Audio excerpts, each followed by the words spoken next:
So yesterday I shared part one of my journey, how I went from 250,000 to zero, how I built the business as an income tax preparer for over 20 years, and how everything started to shift financially in 2020.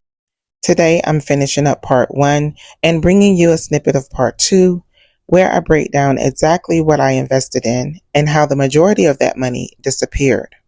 Don't forget to like, comment, share, and subscribe to the channel.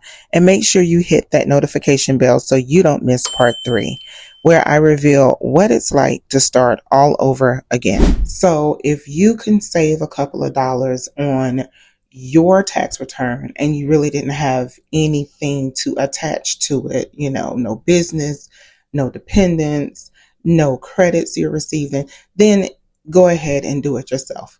But when it becomes an intermediate tax return, that's when you call on us. Now, for these past years since COVID, I never know who's coming back to me every season to support my business. So when you do not have an idea of the amount of flow of traffic for your business, then it's hard to pinpoint what revenue you will generate from season to season. It could be anything that's keeping a taxpayer away from the business. As I stated, they could be processing it themselves. They could be bouncing around to other tax preparers. They could not have worked. They could have unfortunately passed. It's a lot of things that goes with whether or not you will have that person coming back to you every season and supporting your business. I've also had a lot of people who have retired since COVID. A lot of people are working remote at home. Therefore, they're getting different type of jobs and different types of income, whether it's W-2 or 1099. And a lot of people, when they have 1099 income, they are afraid to file. So you guys, I don't want to get off track. You are here to hear the reason why I went from $250,000 in the bank to now zero. And that's the starting point when it comes to my business, having the support to keep my business afloat and knowing what to expect from season to season. And when I don't have that support, the business revenue starts to decrease. Now, it's not just the revenue decreasing. I've invested a lot. I gave a lot. And I believe now that maybe that shouldn't have happened that way.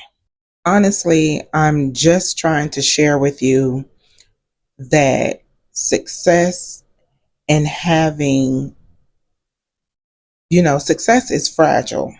Okay. Having that type of income and not being so free-hearted, it requires more than just hustle. You have to know how to maintain your wealth. If you haven't come from a wealthy family, you want to make sure a wealthy family comes from you. You guys, I worked hard. Sweat, blood, tears. I worked hard. My business is not closed. Don't get me wrong. It's just a seasonal business. That's why I invested so much in other business ideas and things of that nature to propel me to a different level. And I'm going to tell you that one of my investments was with Airbnb. So in 2021, I'm out there. Between 2021 and 2022, I opened up 7 Airbnbs, thinking it was going to take me far beyond where I was. And it didn't. The Airbnbs didn't propel me to my next level. Why? Because I invested in apartments rather than trying to own property. The apartments that network with Airbnb, my mindset was I get these apartments, and since they already network with Airbnb, the reason why Airbnb was going through all these changes, and in certain areas like Atlanta, you had to have certain licensing. You only could have 2 Airbnbs. So I ventured out and went to other states. Now, the apartments were slick. They wanted 25% of your revenue. So by the Airbnb obtaining 25% of your nightly stays, before you can even calculate what profit you made, you have to pay the Airbnb. Then you have, on top of that, you have to make sure, you're running a hospitality business, so you have to make sure that your units are clean. So therefore, you have to pay for your cleaning. You have to have a cleaning staff, especially when you are out of town, when you don't live there. You're not doing it yourself, so you got to make sure that you can trust someone to operate and manage your Airbnb while you're not there. On top of that, Airbnb will cut you off, or the property management will cut you off on your nightly stays. So when they cut you off on your nightly stays, meaning that on a calendar, you might have your unit open the whole entire month, give or take 2 weeks, are blocked out for cleaning and things of that nature. But when you rent from an apartment, they only cap you at 90 to 120 nights. Once you reach that amount of stays, nightly stays, they shut your unit down.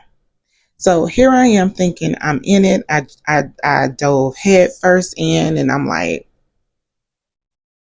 I have invested in all of these properties, all of these units, just for Airbnb to turn around and implement a new structure and cap you out on nightly stays. So when your nightly stays are capped out and you're maxed, they lock your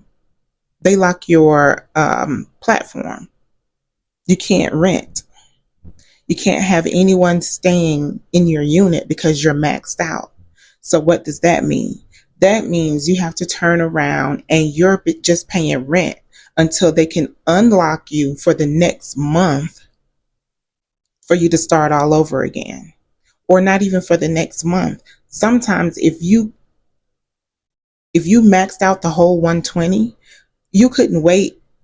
You couldn't rent out your unit until the beginning of the new year.